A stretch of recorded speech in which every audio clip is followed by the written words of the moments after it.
जी राम जी,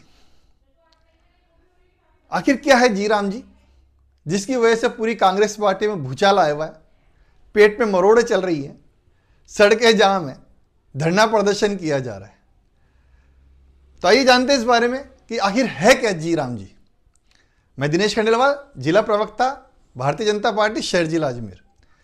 दरअसल में जी राम जी एक 20 साल पुराने केंद्र की जो योजना थी मनरेगा, उसके नाम का परिवर्तन है। उसको और बेहतर करने का प्रयास केंद्र सरकार ने किया। न सिर्फ नाम बेहतर करने का, बल्कि उसके अंदर आने वाले जो प्रावधान है उनको भी और बेहतर करने का काम केंद्र सरकार ने किया। जी राम जी का फुल फॉर्म है विकसित भारत गारंटी फॉर रोजगार एंड आजीविका मिशन बिल 2025। क्या खास बात है इसके अंदर और ये कैसे अलग है मनरेगा से, संक्षेप के अंदर बात करते हैं। जिस प्रकार मनरेगा के अंदर 100 दिन की गारंटी का रोजगार था, वहां पर इसको बढ़ाकर 25% तकरीबन बढ़ाकर 125 दिन की रोजगार गारंटी का अवसर केंद्र सरकार ने उपलब्ध करवाया। जहां मनरेगा के अंदर 15 दिन के अंदर भुगतान की प्रक्रिया थी, उसी प्रक्रिया को केंद्र सरकार ने इस बिल के अंदर मात्र 7 दिन कर दिया। जहां मनरेगा के अंदर एक सीमित काम था, खड्डा खोदना, मिट्टी भरना, इस प्रकार के छोटे मोटे काम थे, वहां केंद्र सरकार ने इस बिल के अंदर 4 और कामों को जो ग्रामीण क्षेत्र के अंदर बहुत अत्यधिक आवश्यक है उनको इंक्लूड कर दिया, उनको जोड़ दिया। जिनमें जल संरक्षण ले लीजिए आप, आजीविका के से संबंधित काम ले लीजिए, सड़क निर्माण हो गया और निर्माण कार्य हो गए, बाढ़ से संबंधित काम हो गया, भंडारण से संबंधित काम हो गया, इन सबको भी ऐड करके ग्रामीणों की स्थिति को जो मजबूत करने का काम किया वो इस बिल के अंदर किया। जहां पिछली बार मनरेगा के अंदर कोई छुट्टी नहीं मिलती थी, इसके अंदर केंद्र सरकार ने उसके अंदर भी एक अच्छा सा 60 दिन का एक पीरियड, जो बुआई और कटाई का पीरियड होता है, उसके अंदर छूट दे दी है, जिसे किसान अपने खेतों के अंदर कटाई और बुआई के समय अवकाश ले सकता है। यदि किसी को रोजगार नहीं मिल रहा है तो उसको भत्ता, बेरोजगारी भत्ता देने का भी इसमें प्रावधान किया गया।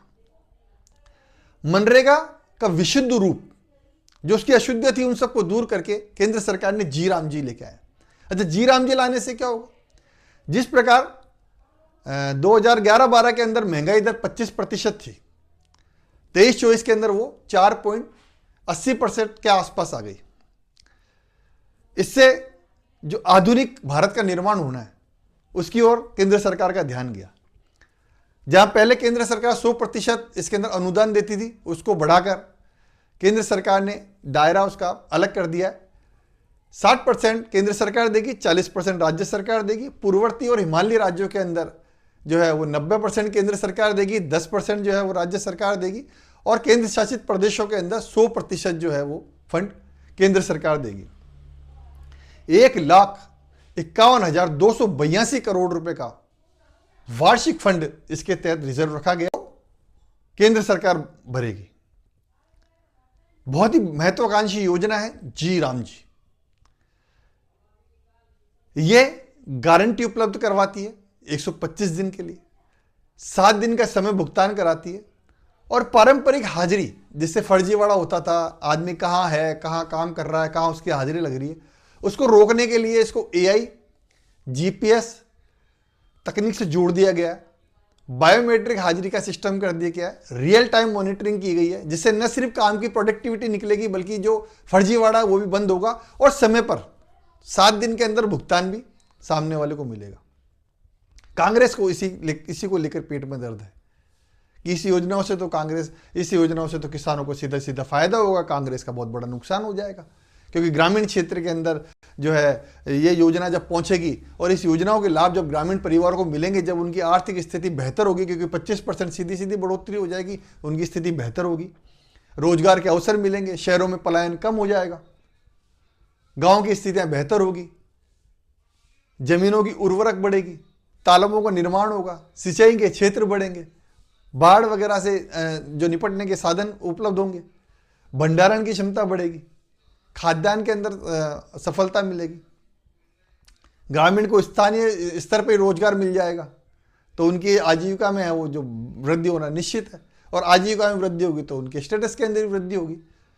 जो 2047 का विजन लेकर इस बिल का निर्माण किया गया है, वो वास्तव के अंदर केंद्र सरकार की एक सोची समझी रणनीति है कि भारत को किस तरह से विकसित राष्ट्र की ओर आगे बढ़ाया जाए।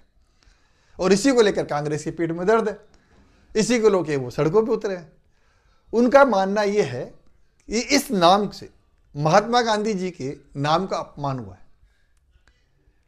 महात्मा गांधी जी के नाम का अपमान नहीं हुआ है। इस बिल से हमारे जो किसान भाई हैं, हमारे जो ग्रामीण परिवेश में रहने वाले लोग हैं, जो जनता है, उनका सम्मान हुआ है। कांग्रेस का उद्देश्य केवल खंडन करना रहता है, चाहे कोई भी योजना हो, चाहे कोई भी। अभी आपको पता है सर्जिकल स्ट्राइक हुई, इसके सबूत मांगने लग गए। रामचंद्र जी का जो केस है वो कोर्ट में चल रहा था, तो उन्होंने कहा कि राम जी भारत में जन्म ही नहीं लिया, ऐसा कोई व्यक्ति भारत के अंदर था ही नहीं, ये सब परिकल्पना है, राम सेतु परिकल्पना है। और आज वही भव्य राम मंदिर बन रहा है। कांग्रेस ने केवल किसानों को, दलितों को, निम्न वर्ग के लोगों का सिर्फ उपयोग किया, वोट बैंक के रूप में उनका शोषण किया। 70 सालों से स्थिति जस की तस थी।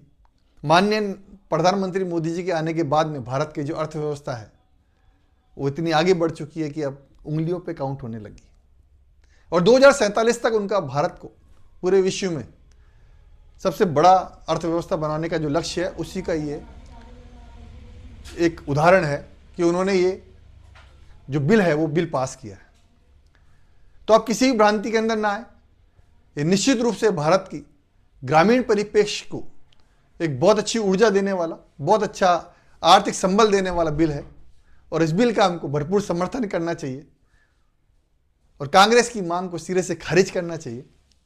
यह योजना ग्रामीण विकास के अंदर 4 चांद लगाने वाली है, आने वाले युवाओं को भविष्य देने वाली है, जो कमाई है उसको स्थिर करने वाली है, जो संसाधन है उसको बढ़ाने वाली है, ग्रामीण परिप्रेक्ष्य का विकास करने वाली है। इस प्रकार से ये जो जी राम जी बिल आया है उसका आप जी राम जी कहकर ही स्वागत करें।